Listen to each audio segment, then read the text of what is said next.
if we get energy down, and I'm making this pledge here, but I have made it a couple of days before, so but your energy bill, which is a very big bill, will be down 50% starting on 1 year from January 20th. We take office, if we win this election, and I just, it's beyond I didn't need to do this. I really didn't. I saw what was happening, and I said, I have to do it again. We had a great election in 2020. We had an election that was much better than 2016. Let me ask you this. And I said, we have to do it again.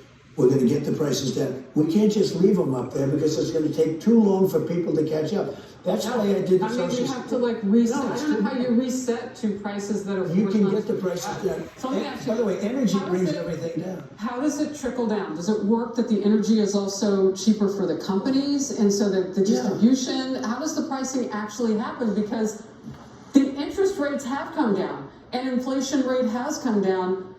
But it's like we are going uphill constantly with these prices. But interest doesn't come down very much, and you can't get the money.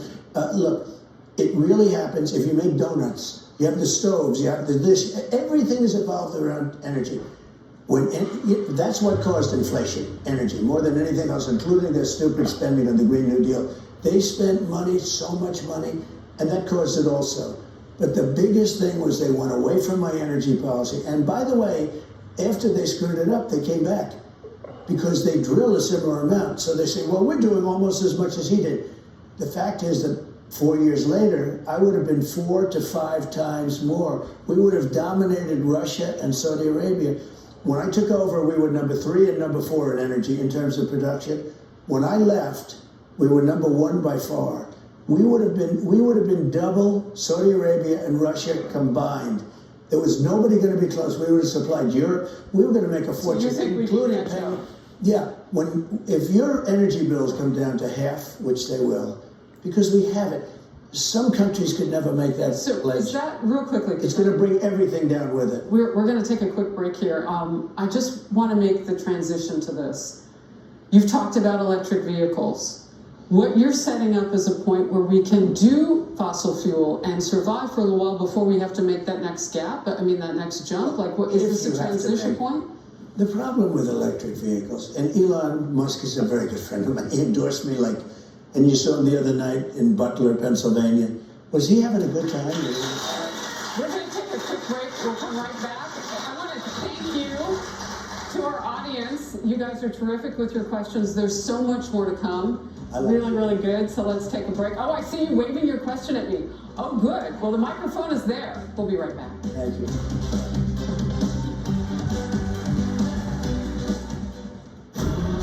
As a head football coach, my job is to teach these boys to worship is what it means to win. My little brother was diagnosed with leukemia. It just pushes me.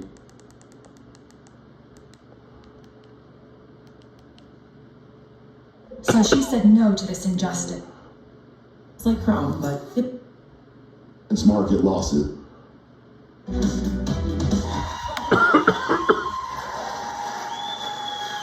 a very lively crowd of a lot of women in the beautiful city of Cumming, Georgia.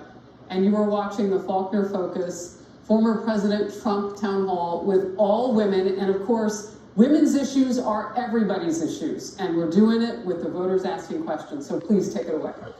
Dear President Trump, thank you so much for everything you have done for this country. Thank you. You fight for us in the past, you are fighting for us right now, and I know you will fight for us in the future. Thank you. My name is Tran Minh Nguyen, and my family escaped the communist Vietnam 30 years ago. And this is my question for you. America is a land of opportunity, and its policy welcomes immigrants legally. How different is your policy versus Harris when it comes to securing our borders and only accepting people to U.S. without causing any issue to our country? On the borders? And people coming legally. Yeah. We want to have as many people come in as possible, but they have to come in legally. We don't want murderers. We don't want drug dealers. We don't want human traffickers. We don't want people from prison that are being let out after murdering somebody. We don't want to have that. We want to have great people come in. And that's the sad thing. So many people work to come in our country. They've worked for 10 years. They're getting ready. and then millions of people pour through the southern border. They fly them over in airplanes. Nobody knew that until about 9 months ago. They were talking about the border and like they're trying and all this. Look, he's the worst president in history, and she's the worst vice president. She's worse than him. She's worse than him. And she has made the border czar, and she's destroyed our country. I don't want to use the word destroyed because that makes it sound like it can't come back, but it's awfully close. She's the worst. He made her border czar. She never even went there.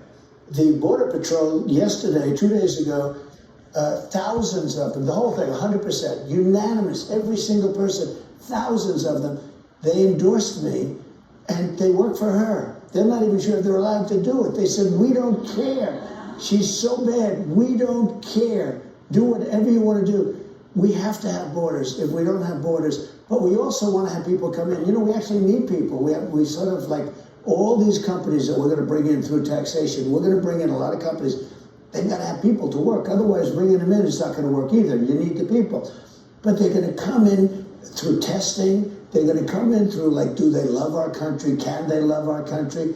We had Aurora, Colorado, where Venezuelan street gangs have taken over a big chunk of the city. They've taken over apartment buildings. They're in the real estate business, just like I am. Oh my goodness. No, but think of it. They've taken over buildings and everyone's petrified. The governor of the state is petrified. He's a radical left guy. He has no idea what to do. We can't have that. And you know what? And you see it. Every state is afraid of this, even the ones that haven't been hit yet. Springfield, Ohio, they have 50,000, 52,000 people. No problems, no real crime, no, beautiful community. They just dropped 30,000 illegal aliens in Springfield, Ohio, and it's become a different place. We're going to destroy our country. Our country is going. Actually, it's horrible. You know, there's more to that story. They are here legally. Yeah. And there are programs that the current administration has put into place to do those flights. So we recently learned, we didn't have any number to compare it to, so all of a sudden we knew 1.5 million people had come in through those flights. And we know the numbers have lessened at the border because of what they're doing, partially right. Well, I mean, the timing of it is interesting, right? But the numbers get made up by the people that we can't see in the flights. And all of it has a burden on the economy. So I want to ask you. And you know, the word is probation. They use a word probation. That's one of the programs. In order to get the people in legally, they call them probation. Probation is for prisoners. So they use this in Springfield, Ohio. So you have 32,000 people coming into a 50,000 community. You can't get into the hospitals. You can't get